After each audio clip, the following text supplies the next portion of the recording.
Hi, I'm Martine Severin, and welcome back to This Is How We Create. And today we're diving deep into the world of transformative design with someone who has redefined what it means to create extraordinary spaces.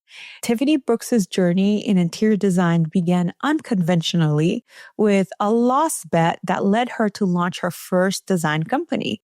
But what started as a chance venture has evolved into one of the most compelling success stories in contemporary interior design. Her signature style, blending bold creativity with timeless sophistication, has caught the eye of elite clients, including NBA stars Jimmy Butler and LeBron James, earning her a coveted spot on Architectural Digest's AD 100 list. From winning HGTV's Design Star to hosting multiple shows, including 50K Three Ways and Smart Home, Tiffany has become not just a designer, but an influential voice in making sophisticated design accessible to everyone. She leads a talented team at Tiffany Brooks Interiors, where they're known for creating spaces that tell a client's unique story. Tiffany, welcome to the show. What an introduction that was. Thank you. I'm glad to be on the show. So, Tiffany, we always like to begin the show with going back to our guest's childhood. Can you tell me about growing up as a young child in Northern Illinois? Can you tell me about your exposures to the arts and how that might have kind of influenced your professional journey in some way? Well, I do have to be honest. It really didn't. When I was younger, my exposure to the arts was solely through the school libraries and what the teachers in the class exposed us to through different field trips and different, experiences through learning.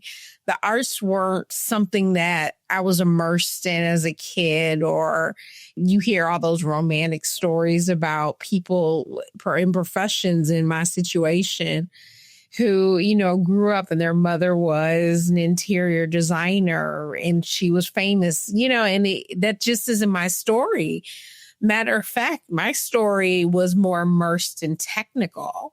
I would say my brother and my father my father was an engineer, so I was around drafting a lot. I saw geometry a lot. I saw how numbers and different equations work together and problem solving. So I was immersed in all of that. That's how my brain was wired. So I was blessed with, kind of the mathematics, the science of it all. In growing up, I can effectively point out different ways to where I was engrossed in it. My brother is an architect, and he's 12 years my senior, 11 years my senior. So that definitely influenced me. Seeing both my brother and my father draw all the time. I guess that's how I was wired, because those are the things that ring to me when I am doing my job of design. It's the logical, it's the how, it's the science of it all, it's the problem solving. It's the why do these aesthetic decisions make sense? That's kind of my spark. And that's how I was wired growing up. I always talk about how there are different types of creativity. There's the big C creativity, where we think about an artist or we think about an interior designer and they're making whatever it is that they're making. And then there's the little c, which is the creativity that really binds our world.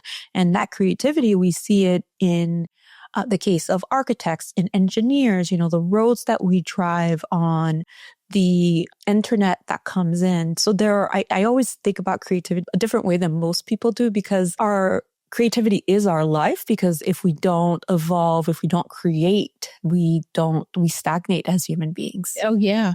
Oh, yeah. Yeah. All right. So then walk me through how you started being, or how you came to be, a property manager. Oh, that was being a property manager. I used to tell people, it's one of those jobs that you kind of fall upon into. It's like, I don't know many people that grow up and say, I want to be a property manager. They kind of make the decision as an adult. But I got into it through family contacts. I had a sister-in-law who was in the industry and she enjoyed her job. I didn't have many plans, past high school. So an opportunity arose where I can, get an office job while I'm still going to college. So that office job was in, residential management and leasing and maintenance and things like that. So I started entryway level there. And throughout the years, I think throughout a period of 10 years, I would say, maybe even less, I worked my way up to, managing and overseeing a multitude of properties. Oh, I'm just curious as to kind of the skills that you built along the way that you now use in your business. I would definitely say management, project management, and being able to manage and run something, run a concept, run a budget, run an idea till it's very, very developmental in stages is something that I would always take away from the property management industry. You go through so much during a calendar year at a property. You have to be able to put that foresight and that thought into almost anything you do in this world, on how to manage something, on how to manage this product. You think about budgets, you think about different times of the year, you think about seasons, you think about climate, you think about people. You think about your pricing, you think about your product and keeping that all up to date. So there's a lot of things that go into property management, and you find that you can effectively apply that to almost anything you do. Oh, gosh. So that must have been really your superpower when you transitioned, right? Yeah, the superpower of it all was being able, like I said, to understand that there are different components and you need different talents to do something. And you need a team to put a vision like you may have, or a dream together, and realizing who those team members are. So it was a superpower, being able to have such a business mind frame, walking into being able to starting your own business. So you talk about doing property management for a few years, but then you got the opportunity to design, decorate a model home. When you were doing that, what were some of the design decisions that you were making when you were putting the model home together? Well, everything, the model was empty. So I'm deciding on paint colors. I'm deciding on lighting. And you have to be very careful because it was in the rental home industry. So you had to just make decisions that the renter could replicate in their own home. So most of it came down to furniture and layout and how I treated every room in the space, making it feel like a home. So the big decisions were furnishings, accessories, art, colors I was going to use throughout. So it was basically a decorative apartment that I was able to create. And it was, my first project, not even knowing what it would grow into or what it would spark more of, but definitely jam-packed with creative decisions. So that model home ends up winning a contest that you entered, right? Was it you who entered it, or was it the company? It was the owners of the apartment community that I worked for. They came to walk the model because they were out of Florida and the apartment community was here in Illinois. And they came out to walk the apartment home, and they nominated it for Best 2-Bedroom Model in Chicago for an award ceremony that came up annually, and the model ended up winning, which was really cool. So I made a bet with a coworker that night that I would explore interior design if the model won. So lo and behold, it did. I ended up making my exit from property management later on that year and then opening up my business part-time, kind of a toe in the water situation. While I learned and developed and researched and figure out how to raise this new career, or am I crazy? Do I need to just walk away from it? How did you make the decision to apply and go on in Design Star? So I was still working with my interior design business. It was still rather new, only, a couple years old. And my brother sent me a casting call saying basically, if you think you're hot stuff, apply for this. So I took it and I decided to go to the casting. They offered me back another interview. I came to that interview. They asked me back for a third interview. Then they flew me out to New York for a fourth interview. And then I was casted to the show shortly after. I think that how everything happened, it was like my steps were ordered to go into that interview, to even have time to be able to go into it because I was completely booked that day of the first interview, and how my day just opened up. Everything felt like I was exactly where I was supposed to be at the exact right time. That was one of those moments in life. And you don't have too many of those.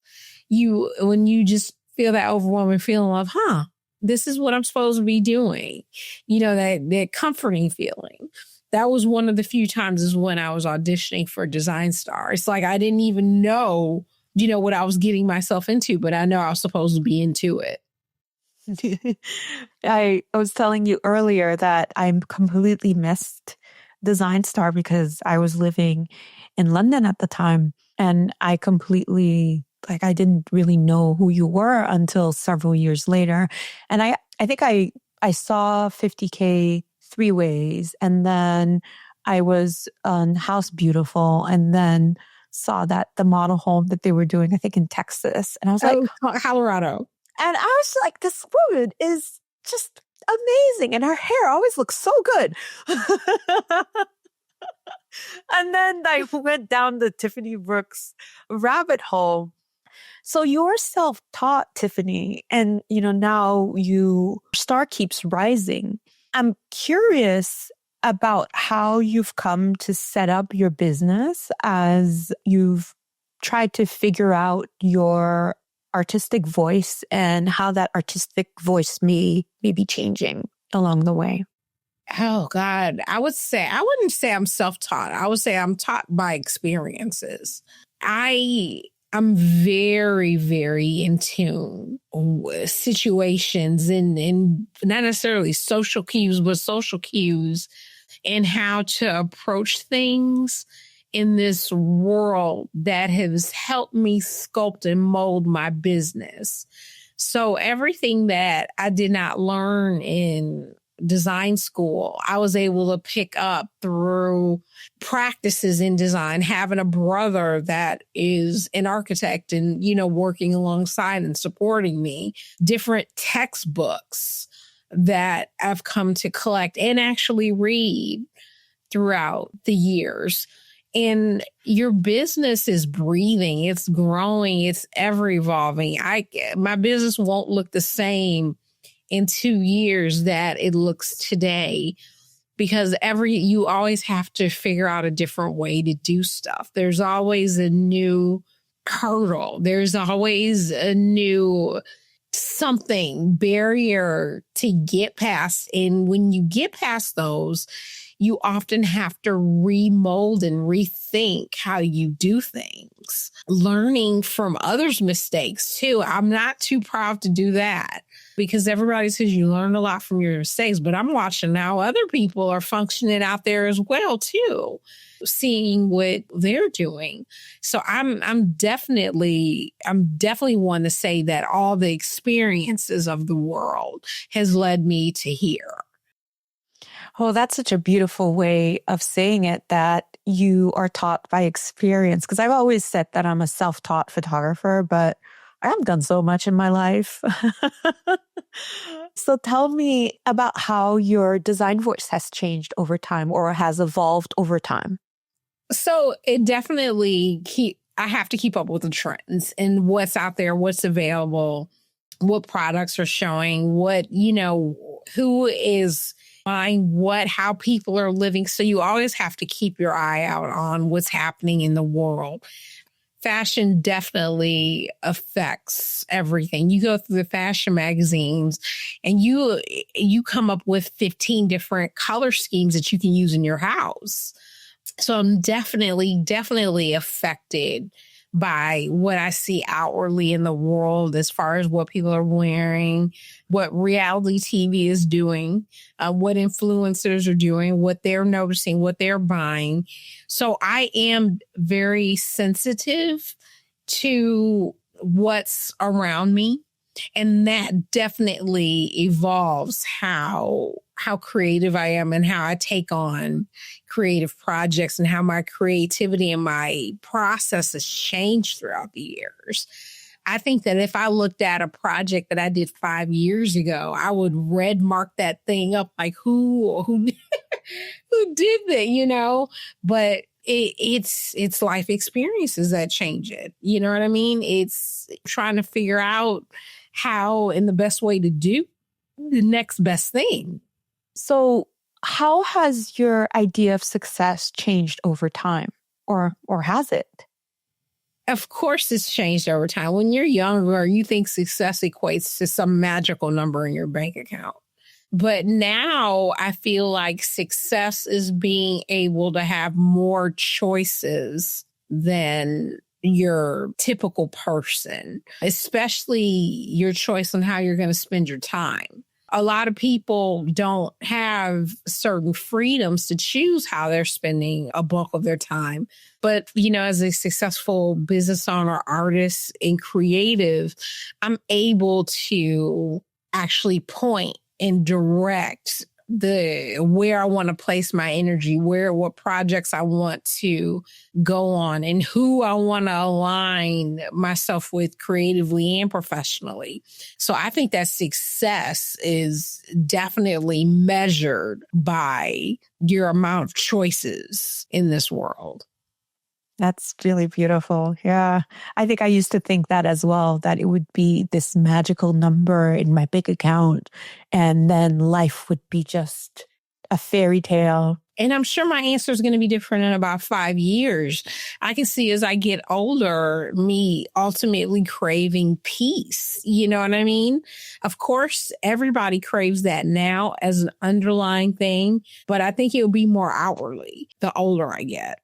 What do you think it will look like? I think peace will look like an absence of elective stress. Ooh, elective stress. Elective stress. Because when you look at stress, it comes in a couple of pockets. It's things that you really can help, and it's things that you can't help. So the elective stress are the things that you can help. And that includes things that you can't help getting upset about. Things that you can't help getting upset about. If you can't help it, I can help how I react to it. It's true, because especially as I've gotten older, I definitely realized that there are some things that really don't matter At all. and I don't need to get upset, because it's like, And the things that you think matter so much typically don't matter as much as they do. And once you realize that, it's kind of freeing. The other thing growing up that I had to realize is that people really don't care about you as much as you think they do. Like, you may go into a situation or may go into a conversation with all these preconceived ideas on how the conversation will go. And more than likely, 9 times out of 10, I would say 7 times out of 10, it's not right. And it's just like, if you just let it happen, that you won't have that elective stress, because that is an elective stress, is to worry about something before it even happens. So how does elective stress show up for you at work? Because you have with your clients in terms of interacting with your clients and especially when things don't go the way that you expect it to go. Well, first of all, I go into each design project fully knowing that something is going to go wrong. And I'm not a pessimist. I just understand that when you have more than two people involved in a project, balls drop. And when you have a design project counting on dozens of vendors, other labor subcontractors, and other professionals, something will go wrong. So I prep my clients for that. I prep my client and I give them horror stories about things that have happened. I do things that have happened in the past. So that way I find that doing that creates an environment of readiness, ready for the bottom to fall out, but also welcoming if it doesn't. And thankful if it doesn't. If we don't have any major catastrophes in these people's houses, which most of the time we don't, they walk away thankful for our partnership, and I'm thankful for theirs too. So once you realize what's real and you apply that to the situation and understand that things that are real can happen, working relationships just happen to be smoother. People get along more because they're in ready mode. So we've had Gail Davis on the show and Courtney Robinson out in LA on the show. And so Gail was talking about how she sees the design of a room when she goes in for the very first time. And each interior designer that I ask about this answered in a really different way. So I'm really curious as to what you're going to say. When you go into a space and you're doing a walkthrough, how do the design of that room, how does it come to you? When I'm walking through the initial space, the homeowner is giving me visual clues to where it's like each visual clue that they throw out or each adjective that they throw out is almost like a puzzle piece. So they're tossing me puzzle pieces and I'm shuffling the puzzle together as I'm walking through the space. And sometimes I'm able to see the space done and able to, have a conversation with the homeowner on things that I'm seeing happen and different ideas in the space. So that initial vision unfolds through the conversations with the homeowner. And me, I can't help but to do this, but I always walk in a house and how would you live? Tiffany, if this was your house, what would you do? And that is poured into it as well. Me making creative decisions based on stylistically things that I would do and how the homeowner envisions it functioning and looking all combines to an initial vision. So what we do is we don't know if we have the job by that point. We talk it through with the homeowner and then we present them proposal. Once the proposal is accepted, I get started. And that's kind of when I start putting some of those visions to paper. And I get vision and I get some of that imagery from the homeowner too on what they think or what they feel or what they assume that their completed spaces should behave like, should look like, all that stuff. So we conceptualize that way. Yeah, we draw and things like that, and that kind of shores up what we want, but we're able to typically connect an image to another image we may find online to explain to a homeowner or an end user what we're thinking as a designer or what I'm thinking. So I use those different techniques to come up with an idea for a space. That's a beautiful answer. Thank you. Well, Tiffany, as we wrap up, I'd love to hear from you. What do you have coming up next? What are you working on? Well, we are still working on finishing up the projects for Jimmy Butler. And then we have a couple of projects in the pipeline. We have some local projects happening around Chicago. As far as TV goes, I'm in a season to where I'm doing a lot of resting and healing and rejuvenation. So I'm focusing mainly on the creative projects that we have, here in the office, and not really doing too much in TV land and in the media world. That makes sense. I was watching Design Star to prep for this, and I was thinking, reality TV has changed so much because it used to be really harsh. And, as the judges were giving feedback, I was like, they're really mean. And I was like, how is she? Because you were so stoic, and I was like, how is she taking that feedback? Oh my gosh, like that looked like it was a little bit difficult. But the other thing I wanted to say, Tiffany, is I love reality TV, and I'd seen so many of these design stars. You were just so chill. It was a break from reality. My reality was so much more tumultuous than that reality show. I'll tell you that. All I had to do was sit and decorate for TV for 6 weeks. That was easy. Oh, perfect. Well, thank you so much for coming on the show. I really appreciate seeing you. Thank you for having me. It was great chatting with you. Hi there. If you're loving the show, would you mind taking a quick second to leave us a 5-star review on your favorite go-to podcast app? While you're at it, subscribe to our Substack newsletter, Creative Matters. You can find the link to subscribe in the show notes. All right, that's all that I have for you today. Bye.